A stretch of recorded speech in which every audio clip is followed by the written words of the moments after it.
সম্মানিত উপস্থিতি, বিগত জুমায় আমি আপনাদের খেদমতে বানিয়ে জামিয়া কুতুবুল আউলিয়া শেখুল আউলিয়া হজরতে কিবলা আল্লামা শাহ সুফি সৈয়দ আহমদ শাহ শ্রীকুটি আল কাদেরি পেশাওয়ারি রহমতুল্লাহ আলাইহির জীবন কর্ম কারামত প্রথম পর্ব আলোচনা করেছিলাম। আজ দ্বিতীয় পর্ব আলোচনা করার মানুষে কোরআনুল করিম থেকে একটি আয়ে করিমা তেলাওয়াত করেছি। 11তম পারা সূরা ইউনুস শরীফের ৬৪ নম্বর আয়াত, যে আয়াতের মধ্যে আল্লাহ জাল্লা শানহু আল্লাহর ওলিদের জন্য ইহজগৎ এবং পরজগতে সুসংবাদ ঘোষণা দিয়েছেন। আল্লাহ তাআলার ওলিগণের জন্য দুনিয়াতেও শুভ সংবাদ, আখিরাতেও সুসংবাদ। দুনিয়া তো আল্লাহর পক্ষ থেকে নেয়ামত প্রাপ্ত, পরকালও আল্লাহর পক্ষ থেকে নেয়ামত প্রাপ্ত। আল্লাহর ওলিগণ ওনাদের জন্য যে শুভ সংবাদ দুনিয়াতে আমরা দেখতে পারছি, শাহিন শাহ বগদাদ রাদিয়াল্লাহু তাআলার শান, খাজা গরিব নওয়াজ রাদিয়াল্লাহু তাআলার শান, শাহিন শাহ চৌহর রাদিয়াল্লাহু তাআলার শান, শাহিন শাহ শ্রীকুট রাদিয়াল্লাহু তাআলার শান। এইভাবে আল্লাহর ওলিগণের শানমান আমরা দেখতে পাচ্ছি দুনিয়াতে, যে আল্লাহ পাক ওনাদেরকে কত সম্মানিত করেছেন। কিন্তু পরকালে কীরকম? আল্লাহর নবীজি নবুয়তের জবানে ইরশাদ করেছেন, লাহুম মুনাবিরুম বিন নূর, লাহুম মুনাবিরুম মিন নূর, তাদের জন্য পরকালে কিয়ামতের ময়দানে নূরের মিম্বর তৈরি থাকবে। দেখেন, আমরা অনেক মিম্বর দেখেছি কিন্তু নূরের মিম্বর দেখি নাই। নূরের মিম্বর হাসরের ময়দানে আল্লাহর ওলিদের জন্য বরাদ্দ থাকবে। তাহলে যারা নূরের মিম্বরে বসবেন, এবং হাদিসে পাকে আছে ইন্না উজুহাহুম লানুর, এটা আবু দাউদ শরীফের হাদিস, মেশকাত শরীফের মধ্যে আছে, যে উনাদের চেহারা হবে নুরানি, এমন নুরানি চেহারা হবে সূর্যের আলো উনাদের চমকের সামনে আঁধার হয়ে যাবে। এত নুরানি হবে আল্লাহর ওলিগণের নুরানি চেহারা। ওয়া ইন্নাহুম লা আলা নূর, এবং উনারা নূরের উপর থাকবে, উনাদের ডানে নূর থাকবে, বামে নূর থাকবে। দেখেন কি শান হাসরের ময়দানে আল্লাহর ওলিগণের জন্য থাকবে। এজন্য আমি কুতুবুল আউলিয়া বানিয়ে জামিয়া হুজুর কেবলা রহমতুল্লাহ আলাইহির জীবন ও কর্ম কারামতের জন্য 2টি জুমা বরাদ্দ নিয়েছি। কেন? যেহেতু আমরা উনাদের নুন খাচ্ছি, নুন খাইলে অবশ্যই উনাদের গুণ গাইতে হবে। শাহিন শাহ শ্রীকুটের দরবারের পক্ষ থেকে যদি এই শাহিন শাহ শ্রীকুট সম্পর্কে যদি আলোচনা না হয় তো হবে কোথায়? এই জন্য আমি 2টি জুমা বরাদ্দ নিয়েছি এই আল্লাহর ওলি সম্মান বর্ণনা করার জন্য। আসলে 2টি জুমাতে হয় না। আর বিশেষ করে আমি এই 2টি জুমার ধারাবাহিক বর্ণনা এই কারণে করতেছি, আগামীকাল যে আমার হুজুর কেবলা আলমের উরুস পাক 66তম উরুস পাক হবে। এই উরুস পাকের মধ্যে ধারাবাহিক বর্ণনা করার জন্য সেই রকম সময় দেওয়া হয় না বা দেওয়ার সুযোগও থাকে না। অতিথিগণ আসেন, ওনারা বিভিন্ন সাইট নিয়ে বক্তব্য রাখেন, এই জন্য মানুষ কিছু ধারাবাহিক শুনতে পায় না। এই জন্য এই দরবারের মসজিদ থেকে কিছু ধারাবাহিক আলোচনা করার জন্য আমি চেষ্টা করে থাকি। তো আমি বিগত জুমায় আপনাদের খেদমতে এই কুতুবুল আউলিয়া বানিয়ে জামিয়া হুজুর কেবলা যে বার্মায় ছিলেন এবং বার্মা থেকে 1941 সালের ডিসেম্বরে চলে আসছেন এ পর্যন্ত বর্ণনা করেছিলাম। কিন্তু বার্মায় থাক অবস্থায় হুজুর কেবলার বহু করামত প্রকাশিত হয়েছে, যেগুলো আমরা জানতে পেরেছি। এইভাবে যে হুজুর কেবলা বাঙালি সুন্নি জামে মসজিদে ইমামতি এবং খেতাবতের দায়িত্ব পালনকালে বহু বুদ্ধিস্ট, বহু হিন্দু হুজুর কেবলার দরবারে এসে হুজুর কেবলার আদর্শের সামনে অন্তর ঝুঁকিয়ে দিয়ে তারা কলমা পড়ে মুসলমান হয়েছে। একজন দুইজন নয়, শত শত কলমা পড়েছে হুজুর কেবলার হাতে। আর বিশেষ করে শাহিন শাহ শ্রীকুটকে এমন দৌলত দান করেছিলেন খাজা চৌরবি রহমতুল্লাহ আলাইহি, যে খাজাগান খলিফায়ে শাহ জিলান নাইবে গৌসুল ওয়ারা হযরতে খাজা আব্দুর রহমান চৌরবি খিজরি আলভী রাদিয়াল্লাহু তাআলা আনহু শাহিন শাহ শ্রীকুটকে এমনভাবে কবুল করেছিলেন যে উনি যেভাবে এলমে লদুনির ধারক বাহক ছিলেন, হুজুর খাজাগান খাজা চৌরবি রহমতুল্লাহ আলাইহি সব নেয়ামত উনার মুরিদে বাসফা এবং উনার প্রধান খলিফা শাহিন শাহ শ্রীকুট রাদিয়াল্লাহু তাআলা আনহুকে দান করেছিলেন। এই শাহিন শাহ শ্রীকোট রাদিয়াল্লাহু তাআলা আনহু যে এই বাঙালি মসজিদের খেতাবতে থাকাকালে ওখান থেকে চরবি রহমতুল্লাহের নজরে ছিলেন, যার কারণে হুজুর কেবলা শাহিন শাহ শ্রীকোট রাদিয়াল্লাহু তাআলা আনহুর উনার চেহারার ঝলক, উনার নূরানিয়ত এবং উনার আদব কায়দা আদর্শ চলাফেরা এগুলো সব দেখে মানুষ বিধর্মীরা ধর্মের দিকে এসেছে, অমুসলিমরা ইসলামের দিকে এসেছে, কলমা পড়ে মুসলমান হয়েছে। হুজুর শাহিন শাহ শ্রীকোট রাদিয়াল্লাহু তাআলা আনহু ভাইদেরকে শিক্ষা দিতেন, তালিম দিতেন, তরবিয়ত দিতেন। একটা হচ্ছে তালিম আর একটা হচ্ছে তরবিয়ত, একটা হচ্ছে শিক্ষা আর একটা হচ্ছে ওই তরবিয়ত আদর্শের শিক্ষা, এ সব দিতেন হুজুর কেবলা। এই শাহিন শাহ শ্রীকোট রাদিয়াল্লাহু তাআলা আনহু মুরিদান নিয়ে বসা, দেখা গেল এক মজ্জুব ওলি যার নাম আব্দুল হামিদ এবং উনাকে সুলতানুল আউলিয়া বলা হতো, হঠাৎ করে উনি শাহিন শাহ শ্রীকোটের দরবারে তশরিফ নিয়ে আসলেন, বলতেছেন হুজুর আমাকে বায়েত করান। শাহিন শাহ শ্রীকোট কুতুবুল আউলিয়া রহমতুল্লাহ আলাইহি বলতে লাগলেন যে আপনি মজজুব মানুষ, আপনার কাপড়ের সুপরের কোনো ঠিক নাই, চলাফেরার কোনো ঠিক নাই, আপনি এদিক সেদিক যেদিকে ইচ্ছা সেদিকে যান, আপনাকে আমি কীভাবে বায়েত করাবো, আর আপনিও কেন আমার হাতে বায়েত হবেন, আপনি একজন মজজুব মানুষ। বলতেছেন হুজুর না আমাকে বায়েত করাতে হবে, আমি আপনার হাতে বায়েত হব। তো শাহিন শাহ শ্রীকোট কুতুবুল আউলিয়া বললেন যে আমার হাতে কেন বায়েত হবেন? বলো হুজুর না আমি আপনার হাতে বায়েত হব। তো বারবার যখন এসরার করতেছে কুতুবুল আউলিয়া রহমতুল্লাহ আলাইহি বলতে লাগলেন যে আমার হাতে বায়েত হলে তো আপনাকে ভালো পোশাকও পরতে হবে, শরীয়ত মতে চলতে হবে, আমার পিছনে নামাজ পড়তে হবে। উনি বললেন যে হুজুর আমি শরীয়ত মোতাবেক চলবো, আপনার পিছনে নামাজ পড়বো, তারপর আপনি আমাকে বায়েত করান। বলে আপনি আমার হাতে বায়েত হবেন, এটা কি কারণ? বলে না হুজুর আপনি আমাকে বায়েত করাতে হবে। হ্যাঁ, এখন হুজুর কেবলা ওনাকে বায়েত করালেন। বায়েত করানোর পর দেখা যাচ্ছে যে সুলতানুল আউলিয়া আব্দুল হামিদ রহমতুল্লাহ আলাইহি উনি একেবারে শরীয়ত মোতাবেক চলতেছেন, পঞ্জাগানা নামাজ হুজুরের দরবারে পড়তেছেন। এইভাবে কিছুদিন যেতে না যেতে উনি আবার উধাও হয়ে গেছেন, উনাকে আর পাওয়া যাচ্ছে না। সুলতানুল আউলিয়া কোথায় চলে গেছে কোনো খোঁজ খবর নাই। দীর্ঘদিন পর হুজুর কেবলা মুরিদানদেরকে নিয়ে কোথাও সফরে বের হলেন, হঠাৎ করে একজন দেখে ফেললেন যে হুজুর ওই যে সুলতানুল আউলিয়া, ওই আব্দুল হামিদ সাহেব ওই দিক সেদিক দৌড়াদৌড়ি করতেছে। হুজুর কেবলা বললেন উসে বোলাও, উনাকে ডাকো, উনি তো আমার হাতে বায়েত গ্রহণ করলে ঠিকভাবে চলবে, পঞ্জাগারে নামাজ পড়বে বলছে, এখন আবার উনি কিছুদিন এবাদতবন্দি করে উদাও হয়ে গেলেন, ব্যাপারটা কি, ডাকো। হুজুর কেবলা যখন ডাকছেন তখন উনি একেবারে সুন্দর করে কাপড় চোপড় পরে হুজুর কেবলার সামনে আসলেন। হুজুর কেবলা বললেন এই আব্দুল হামিদ সুলতানুল আউলিয়া, আপনি কি ব্যাপার, আমার সাথে ওয়াদা করেছিলেন ঠিকভাবে নামাজ পড়বেন, আমি আপনাকে বায়েত করাইছি, আবার আপনি আপন জায়গায় চলে গেছেন, ব্যাপার কি? বলে হুজুর এই ভাই এরা যারা আপনার সাথে আছে এরা আপনাকে কতটুকু চিনছে আমি জানি না, আমি আপনার হাতে বায়েত খাওয়ার জন্য এই কারণে আগ্রহী হয়েছি, আমি দেখেছি আপনি যখন নামাজের ইমামতি করেন, আপনি নামাজের ইমামতি করাকালে আপনি কিয়াম করেন, রুকু করেন, সিজদা করেন, আমি দেখতে পেয়েছি আপনার রুকু সিজদার সাথে সাথে এই বার্মার জমিনের গাছপালা বৃক্ষরা দিয়ে রুকু সিজদা করে। এই আল্লাহু আকবার, ইয়া রাসূলুল্লাহ সাল্লাল্লাহু আলাইহি ওয়াসাল্লাম, জিন্দাবাদ জিন্দাবাদ জিন্দাবাদ। জি, আমি দেখতে পাই যে বর্মার গাছপালা আপনার সাথে রুকু সিজদা করে, এজন্য আপনার সম্মান আপনার মকাম দেখে আমি বাধ্য হয়েছি আপনার হাতে বায়েত খাওয়ার জন্য।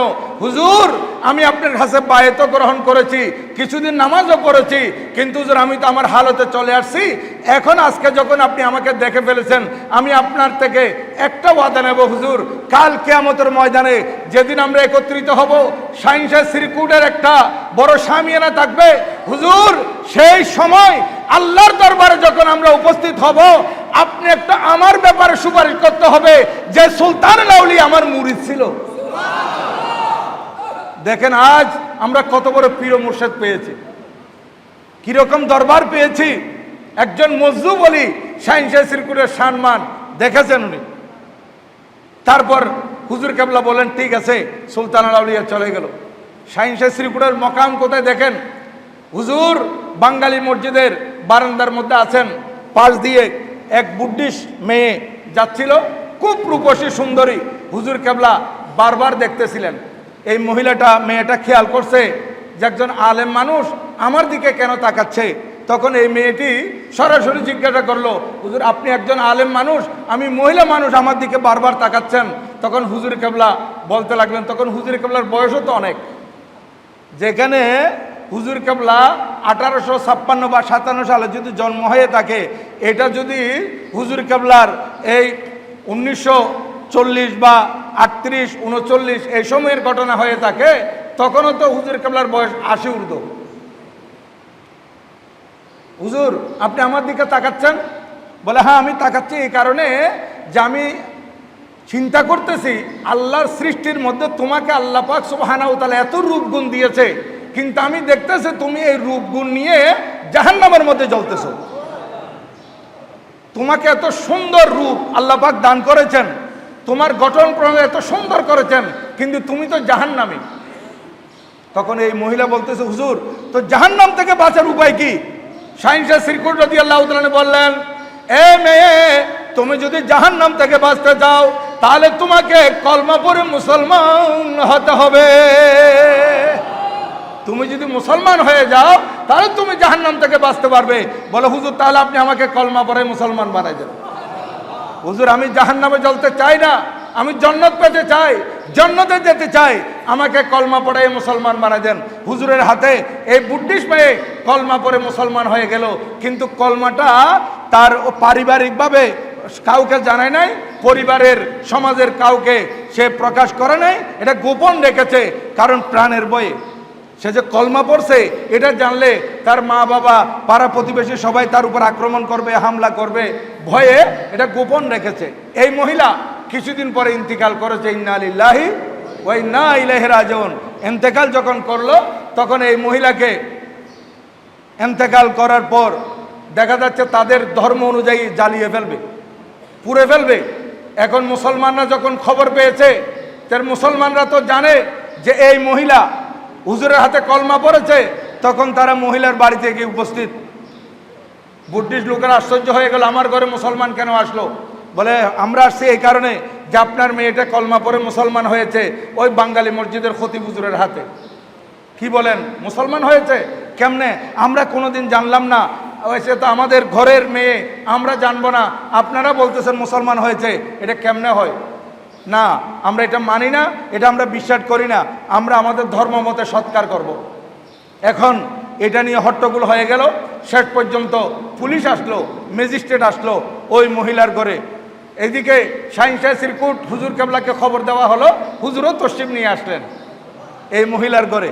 আসার পর এখন ম্যাজিস্ট্রেট বলতে লাগলেন, আপনারা মুসলমানরা বলতেছেন এই মেয়ে মুসলমান হয়েছে, আর এরা বলতেছে এরা জানে না, এটা আমি বিচার কিভাবে করব, সমাধান কিভাবে হতে পারে? তখন শাহিন শাহ শ্রীকুট রাদিয়াল্লাহু তাআলা বললেন, যদি এই মেয়ে নিজে বলে, তো মৃত মহিলা, মৃত মেয়ে, শাহিন শাহ শ্রীকুট রাদিয়াল্লাহু তাআলা বলতেছেন যদি নিজে বলে, ম্যাজিস্ট্রেট বলতেছে যদি নিজে বলে তার কোনো সাক্ষী খবরের দরকার হবে না।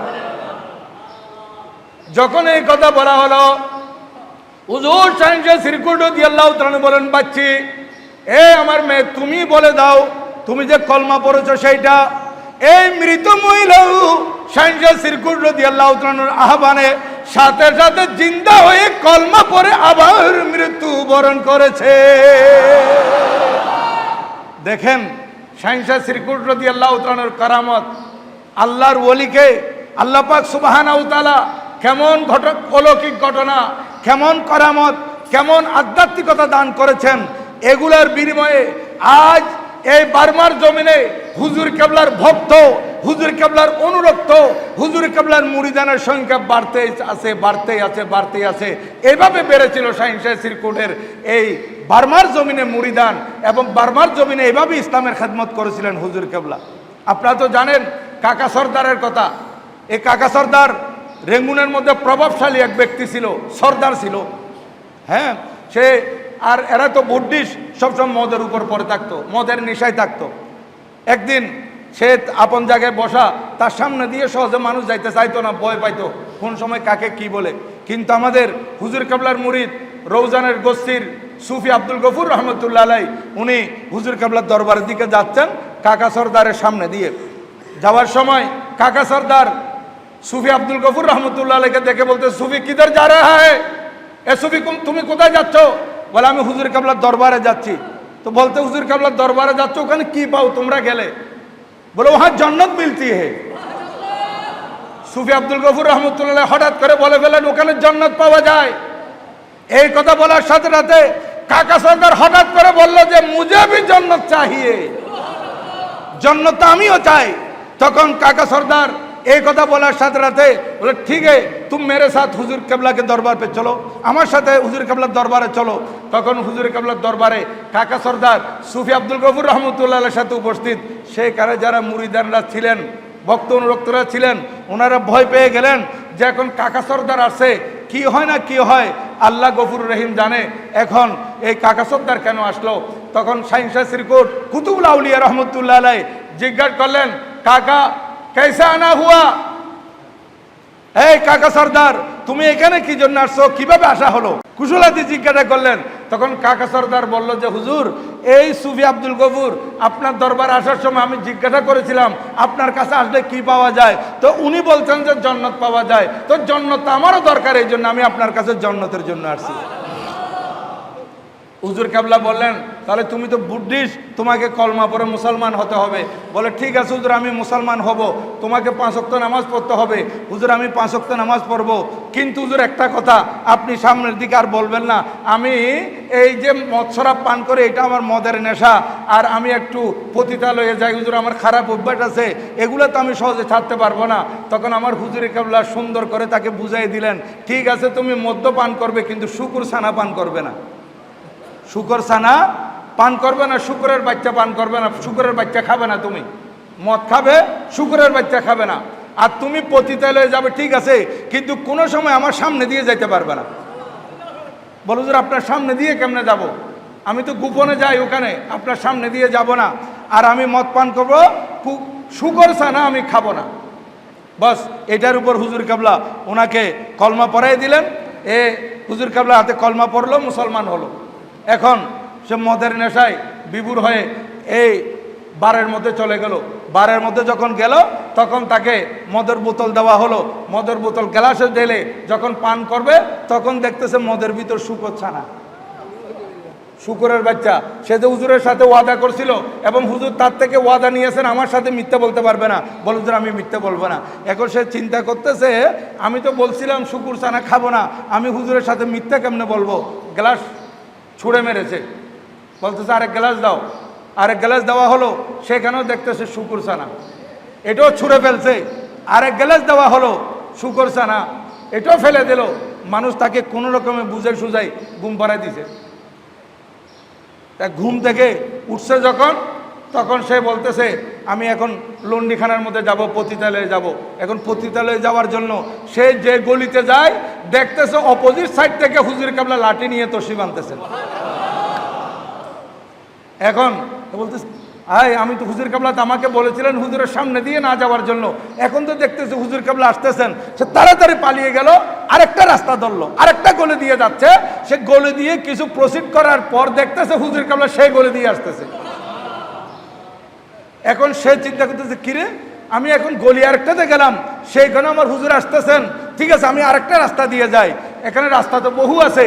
সে আরেক রাস্তা দিয়ে যাবে, কিছু দূর যাওয়ার পর দেখতেছে হুজুর কেবলা সেই রাস্তা দিয়ে আসতেছেন। এখন সে বলতেছে আর পতিতালয়ে যাওয়া সম্ভব হবে না, হুজুর কেবলা এখানে ঘুরতেছে, এ শুধু আমি মসজিদের দিকে চলে যাই, হুজুর যাওয়ার আগে আমি মসজিদে চলে যাব। এখন সে মসজিদের দিকে এসে দেখতেছে হুজুর মসজিদের সামনে দাঁড়িয়ে আছে। দেখেন আল্লাহর ওলি শান, শাহিন শ্রীকুট রহমতুল্লাহর কারামত। এ সাচ্চা তওবা করে ফেলেছে। আগে তো বলছিল যে হুজুর আমি মদপান করব, আমাকে পতিতালয়ে যাইতে হবে। হুজুর কিভাবে তাকে সেই দিক থেকে ফিরিয়ে নিয়ে আসলেন?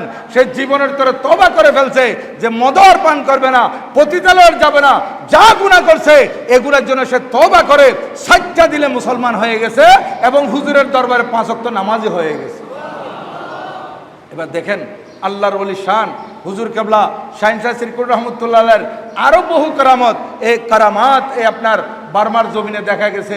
আর হুজুর কেবলা আসা যাওয়ার পথে এই যে হুজুর কেবলা তো 25 বছর ছিলেন আফ্রিকার জমিনে, 1887 থেকে শুরু করে একেবারে 1911 পর্যন্ত সেখানে ছিলেন প্রায় 25 বছর, এবং 21 বছর ছিলেন বার্মা রেঙ্গুনে আসা যাওয়ার মধ্যে 21 বছর, আর 17 বছর আসা যাওয়া হয়েছে বাংলাদেশে। দেখেন খেদমত হুজুর কেবলার অনন্য খেদমত। তো আসা যাওয়ার পথে সেই সময় হুজুর কেবলা চট্টগ্রাম হয়ে এদিকে আপনার ক্যালকাটা হয়ে হুজুর কেবলা পাকিস্তান চলে যেতেন। ক্যালকাটার মধ্যে আপনারা জানেন, অনেকেই গেছেন এখানে, যারা ক্যালকাটা গেছেন, ধরমতলা ওয়াসিল মোল্লার একটা বিল্ডিং আছে, আমরাও দেখেছি এটা ওয়াসিল মোল্লা বহুতল ভবন, অনেক পুরানা বিল্ডিং এটা। সেই সময় আমার হুজুরে কাবলার একজন মুরিদান ফেনী ডাক্তার মুজাফফরুল ইসলাম, উনি ওই সেখানে ডাক্তারি করতেন আর ওয়াসিল মোল্লার বিল্ডিংয়ের মধ্যে থাকতেন, ওনার বাড়ি ছিল ফেনী।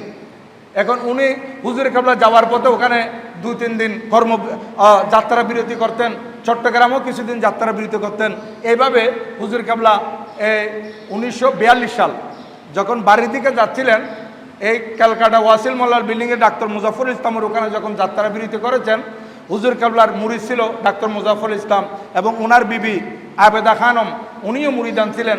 একদিন হুজুর কাবলা দেখলেন আবেদা কাঁদতেছে, তো হুজুর কাবলা জিজ্ঞাসা করলেন, বাচ্চি তুমি কেউ রু রহি হো, তুমি কাঁদতেছো কেন? তখন এই আবেদা খানম ডাক্তার মুজাফফরুল ইসলাম সাহেবের স্ত্রী সহধর্মিনী বলতে লাগলেন, বাবাজি এখন আপনার ছেলে ডাক্তার মুজাফফরুল ইসলাম সিদ্ধান্ত নিয়েছে যে আরেকটা শাদি করবে, আমাকে রাখবে না, যেহেতু আমার সাথে ওনার শাদি হয়েছে, অনেক দিন হয়েছে, কোনো বাচ্চা নাই, আমাদের কোনো ছেলে সন্তান নাই, এই জন্য উনি সিদ্ধান্ত নিয়েছেন আমাকে ছেড়ে দিবেন, আরেকটা শাদি করবেন। তখন হুজুর কাবলা বললেন, আমার মেয়ে থাকা অবস্থায় আমার মেয়েকে ছাড়তেও পারবে না, দ্বিতীয় কোনো বিয়ে করতে পারবে না। আমি ডাক্তার সাহেব আসুক, ডাক্তার সাহেবের সাথে আজকে কথা বলবো, মা তুমি কেঁদো না। হুজুর কাবলা সান্ত্বনা দিলেন। এখন ডাক্তার সাহেব আসছেন, ডাক্তার সাহেব হুজুর কাবলাকে রাগান্বিত অবস্থায় দেখলেন, চেহারা হুজুর কাবলা একটু রাগান্বিত। ডাক্তার সাহেব হুজুর কাবলাকে জিজ্ঞাসা করলেন, হুজুর আপনি একটু নারাজ দেখা যাচ্ছে, ব্যাপার কি? বলে, আমি নারাজ হব না, তুমি আমার মেয়েকে নাকি ছেড়ে দেওয়ার জন্য সিদ্ধান্ত নিয়েছো। বলে, হুজুর আমাদের তো অনেক দিন পর্যন্ত ছেলে সন্তান হচ্ছে না, এই জন্য আমি এই সিদ্ধান্ত নিয়েছি। বলে, আমি দোয়া করতেছি তোমার জন্য, তোমার ছেলে সন্তানও হবে, আর আবেদা খানম তোমার স্ত্রী হিসেবে থাকবে, তুমি দ্বিতীয় কোনো মহিলা বিয়ে করবে না। হুজুর কাবলা দোয়া করে দিয়েছিলেন। সে দোয়ার ফসল কি জানেন? এই 1942 সালে হুজুর কাবলা দোয়া করেছেন, ও 43 বা 44 এক সন্তান হয়েছে, 45 আরেক সন্তান হয়েছে, 2টা সন্তান। একজনের নাম হচ্ছে শামসুল ইসলাম, আরেকজনের নাম হচ্ছে কামরুল ইসলাম। এই ডাক্তার মুজাফফর ইসলাম সাহেবের ছেলে শামসুল ইসলাম হয়তো ইন্তেকাল করেছেন, কামরুল ইসলাম মনে এখনো বেঁচে আছেন। দেখেন ওই হুজুর কাবলার দোয়া, যে দীর্ঘদিন শাদী করার পর কোনো ছেলেদের সন্তান হচ্ছে না, আর শাহিন শাহ সিরকুট হুজুর কাবলা দোয়া করে দিয়েছেন, আর এদিকে 2টা সন্তান হলো হুজুর কাবলার দোয়ায়। এবার চিন্তা করে দেখেন আল্লাহর ওলির শান, আল্লাহর ওলির মান, শাহিন শাহ সিরকুটের কথা কি বর্ণনা করব।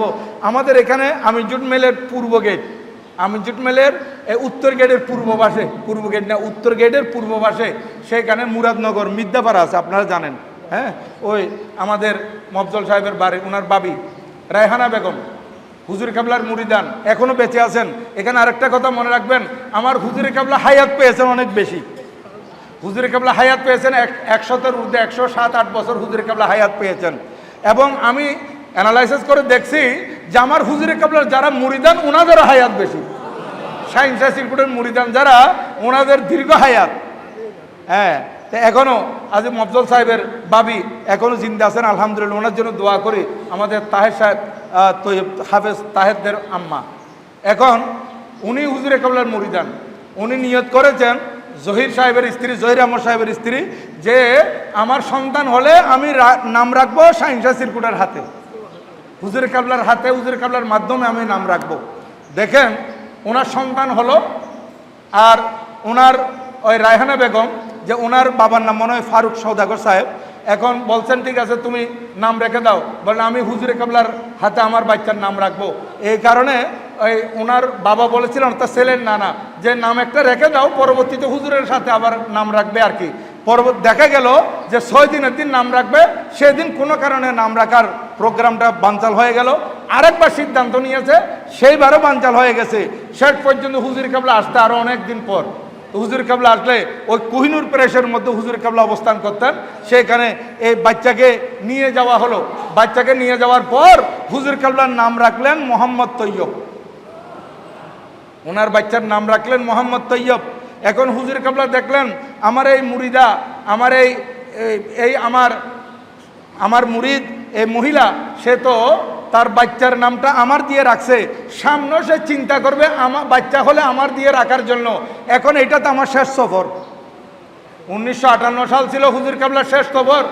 দেখেন লৌহে মাহফুজ হাসতে বেশে আউলিয়া, লৌহে মাহফুজ আল্লাহর ওলিদের সামনে, আল্লাহর ওলিলার লৌহে মাহফুজ দেখে দেখে কথা বলতে পারে।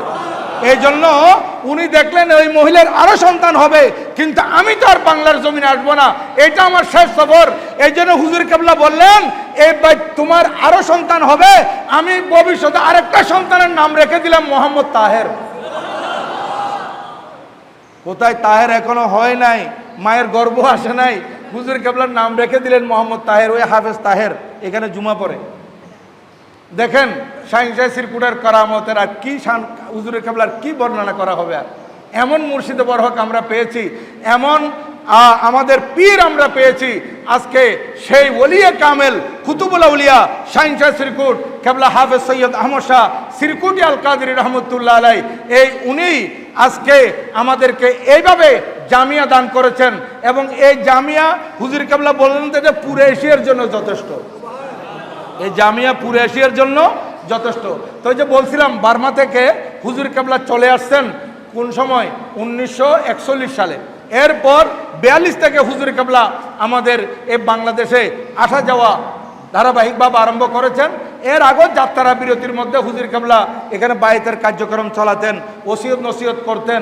তো 42 থেকে হুজুর কেবলা একেবারে 1958 পর্যন্ত ধারাবাহিক আসছেন আলহামদুলিল্লাহ। ইত্য বছরে হুজুর কেবলা তো প্রতি বছরেই আসতেছেন। আস্তে আস্তে 1949 বা 50-এর দিকে হুজুর কেবলা কি করলেন, 1949 বা 50-এর দিকে বাঁশখালী একটা দাওয়াত নিয়েছিলেন।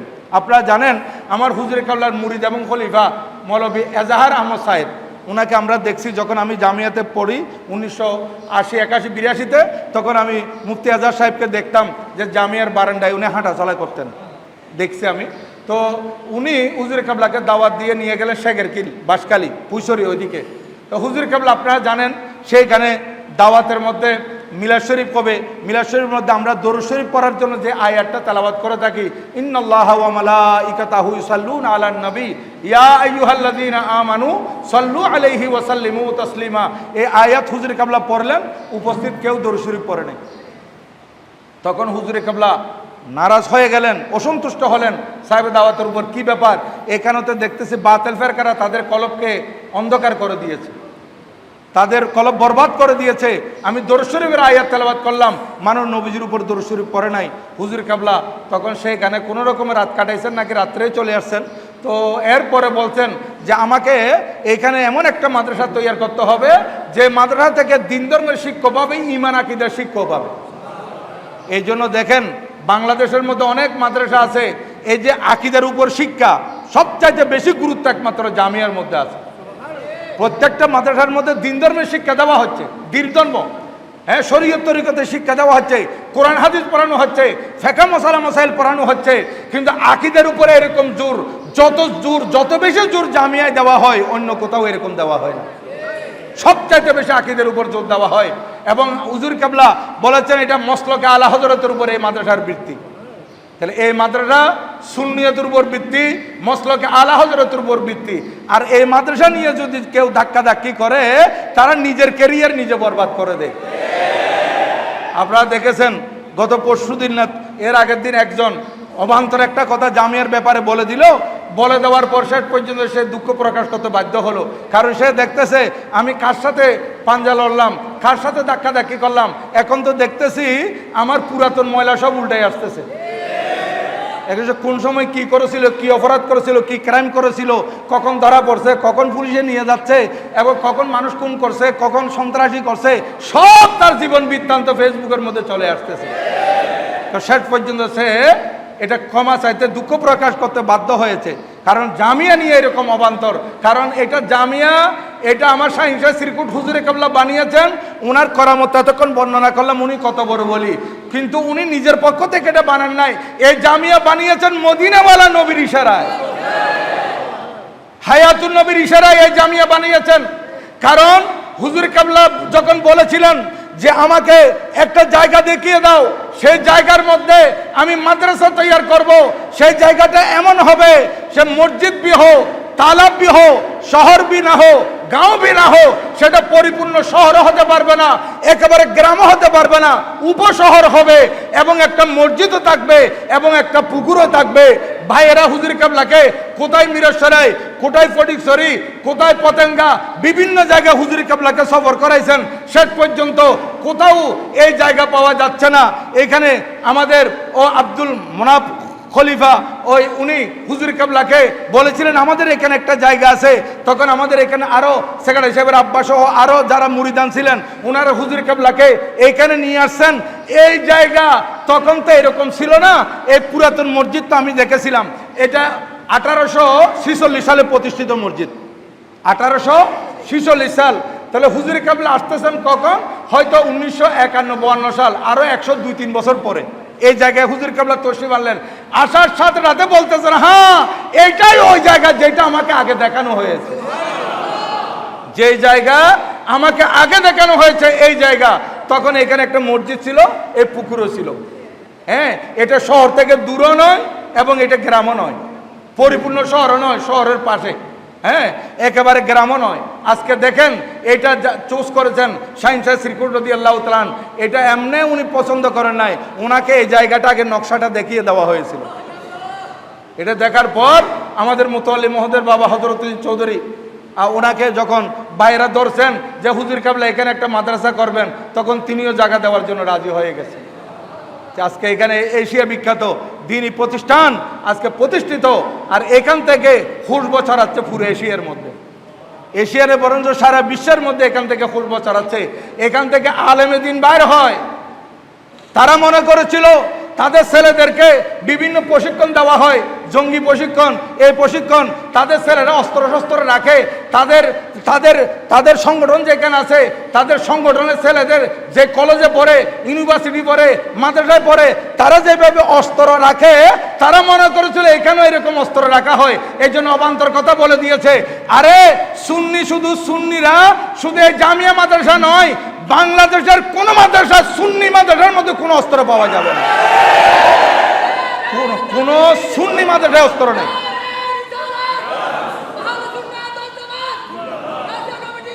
অস্ত্র কোথায় কোথায় পাওয়া যায়, কোন কোন প্রতিষ্ঠানে পাওয়া যায়, এগুলো আপনারা জানেন, এগুলো মিডিয়ার মধ্যে আসছে। কাদের কাদের মাদ্রাসায় অস্ত্র পাওয়া যায়, কারা জঙ্গির প্রশিক্ষণ দেয়। আমরা সুন্নিরা জঙ্গি প্রশিক্ষণ দিতে হয় না, আমরা মদিনাওয়ালা আকার আদর্শ প্রচার করি। এখানে এটা সুন্নিয়া মাদ্রাসা, এটা জামিয়া আহমদিয়া সুন্নিয়া মাদ্রাসা। শুধু এটা নয়, সুন্নি জামাতের যত মাদ্রাসা আছে, প্রত্যেকটা মাদ্রাসা ছাত্রদের মধ্যে আদর্শ আছে, আখলাক আছে। আরে এখানে যে আমেরিকা রাশিয়ার বানানো অস্ত্র এখানে পাওয়া যাবে না, কিংবা দেশীয় অস্ত্র এখানে পাওয়া যাবে না, এখানে লাঠি ছুটা পাওয়া যাবে না। আমাদের অস্ত্র হচ্ছে কোরআন হাদিস ফিকহ ফতোয়া মশালা মশাইল কিতাবাদি হচ্ছে আমাদের অস্ত্র। আমাদের অস্ত্রগুলো সিনার ভিতরে থাকে। যে আমরা মোকাবেলা করলে, মুনাজারা করলে টেবিল টকের মধ্যে বসে এলন দিয়ে মুনাজারা করব। আমরা লাঠি সোটা দিয়ে, অস্ত্র শস্ত্র দিয়ে আমাদেরকে মোকাবেলা করতে হয় না। এই শিক্ষা আমাদেরকে শাহীন শাহ শ্রীকুট দিয়েছেন, যে শিক্ষা এটা এমন একটা মাদ্রাসা হবে যে মাদ্রাসার মধ্যে এলমে দ্বীনও শিক্ষা লাভ করা হবে, এলমে দ্বীন শিক্ষা দেওয়া হবে এবং সাথে সাথে ঈমান আকীদার শিক্ষা দেওয়া হবে। তো হুজুরে কেবলা এটা শাহীন শাহ শ্রীকুট রহমতুল্লাহ আলাইহি ইখলাসের উপর এই মাদ্রাসা ভিত্তি দেওয়ার কারণে আজকে এই মাদ্রাসার একটা ছাত্রকে বাতিলদের বড় বড় আলেমরা ভয় পায়। এদের কাছে কোনো বাহ্যিক কোনো অস্ত্র নাই। অস্ত্র কি? অস্ত্র হচ্ছে এলমে দিন। আমাদের অস্ত্র হচ্ছে এলমে দিন। এই এলমে দিন নিয়ে আমরা মোকাবেলা করি। আরে আমরা নয়, আলহামদুলিল্লাহ, বাতিলদের সাথে মোকাবেলা করার জন্য আমাদের ছাত্ররাই যথেষ্ট। আপনারা দেখতে পাচ্ছেন বিভিন্ন জায়গায় আমাদের ছাত্ররা যে মোকাবেলায় যাচ্ছে, বিভিন্ন জায়গায় আমাদের ছাত্ররা মোনাজারার জন্য যাচ্ছে, আমাদের ছাত্রের সামনে বাতিলদের মৌলবীরা পর্যন্ত পরাজিত হচ্ছে। এটা এই একটা মাদ্রাসা। এইখানে শুধু এলমে শরীয়ত শিক্ষা দেওয়া হয় তাই নয়, এর পাশে এলমে তরিকত আছে। এটা মাদ্রাসা, পাশে খানাকা শরীফ। এখানে মাদ্রাসার মধ্যে শরীয়ত শিক্ষা দেওয়া হচ্ছে, খানাকা শরীফের মধ্যে তরিকত শিক্ষা দেওয়া হচ্ছে। এটা দুনো দ্বারা এখানে একসাথে চলতেছে। আগামীকাল ইনশাআল্লাহ আজিজ শাহিনশাহ শ্রীকুট বানিয়ে জামিয়া কুতুবুল আউলিয়া হযরত কাবলা হাফেজ সৈয়দ আহমদ শাহ শ্রীকুট আল কাদেরী রহমতুল্লাহ আলাইহির উরস পাক আগামীকাল হবে ইনশাআল্লাহ জামিয়ার ময়দানে, জুলুস ময়দানে। সেখানে হুজুর কাবলার উরস পাক অনুষ্ঠিত হবে। সকালবেলা থেকে তো আমাদের কার্যক্রম এগুলো জামিয়ার আসাতাজে কেরাম এবং আমাদের ছাত্ররা আরও পীর ভাইয়েরা আসে, এইভাবে চলবে। এবং জোহরের পর থেকে আমাদের ছাত্রদের বয়ানাত থাকবে। আসরের নামাজের পর তো খতমে আমাদের গিয়ারবি শরীফ হবে, হয়তো এর আগেও হতে পারে, গিয়ারবি শরীফ আগে হয়ে যাবে। এরপর আমাদের যে কর্মসূচি এগুলো দেখে নেবেন আপনারা।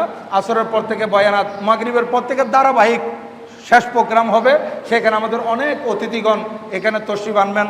হয়তো আমাদের বর্তমান মেয়র মহোদয়কে দাওয়াত দেওয়া হয়েছে, উনিও তশরিফ আনতে পারেন। আলহামদুলিল্লাহ, মাশাআল্লাহ, আমাদের আঞ্জুমান ফিনান্স সেক্রেটারি বলতেছেন যে আগামীকাল 9টার সময় লাইভে হুজুর কাবলা বক্তব্য রাখবেন। হয়তো হুজুর কাবলা দোয়া করবেন। আগামীকাল রাত 9টায় ইনশাআল্লাহ আমাদের ভাইয়েরা দেখবেন হুজুর কাবলাকে সশরীরে। এখন বিজ্ঞান উন্নতি লাভ করছে, আমরা হুজুর কাবলাকে দেখব লাইভের মাধ্যমে। আর হুজুর কাবলা আমাদেরকে দেখার জন্য এরকম বৈজ্ঞানিকের তৈয়ারি লাইভের দরকার হয় না। আল্লাহর ওলিদের কাছে বেলায়েতের স্যাটেলাইট আছে। হুজুর কাবলারা আমাদেরকে সরাসরি দেখেন, আর আমরা হুজুর কাবলাকে দেখবো লাইভের মাধ্যমে ইনশাআল্লাহ। তো জি বক্তব্য রাখবেন, হুজুর কাবলার তকরির আপনারা শুনতে পারবেন। সুশৃঙ্খলভাবে আপনারা এখানে বসে যাবেন ইনশাআল্লাহ। আগামীকালের কর্মসূচির মধ্যে আপনারা আসবেন। খতমে কোরআনুল করিম হবে সকালবেলা থেকে, খতমে সহিহ বুখারী শরীফ হবে, খতমে মজমুয়ে সলাত রসুল হবে, গিয়ারবি শরীফ হবে। এভাবে রাত্রে তবরকাতের ব্যবস্থা থাকবে। আপনারা প্রত্যেকে আসবেন, প্রত্যেকে দাওয়াত দেওয়া হচ্ছে। এই আল্লাহর ওলি আমাদের থেকে এই বিশাল খেদমত আঞ্জাম দিয়ে বিদায় নিয়েছিলেন 27শে এপ্রিল 1961 সালে হুজুর কাবলা এন্তেকাল করেছেন। বমোতাবেক 11 জিলকত 1380 হিজরি, 11 জিলকত 1380 হিজরিতে হুজুর কাবলা আমাদের থেকে পর্দা নিয়ে করেছেন। হুজুর কাবলা পর্দা করার পর থেকে হুজুর কাবলার যে বছর শেষ সফর 1958 সালে, সেই বছরেই হুজুর কাবলার শাহজাদা বানিয়ে জশ্নে জুলুস ঈদে মিলাদিন নবী সাল্লাল্লাহু আলাইহি ওয়াসাল্লাম ও বানিয়ে গৌসিয়া কমিটি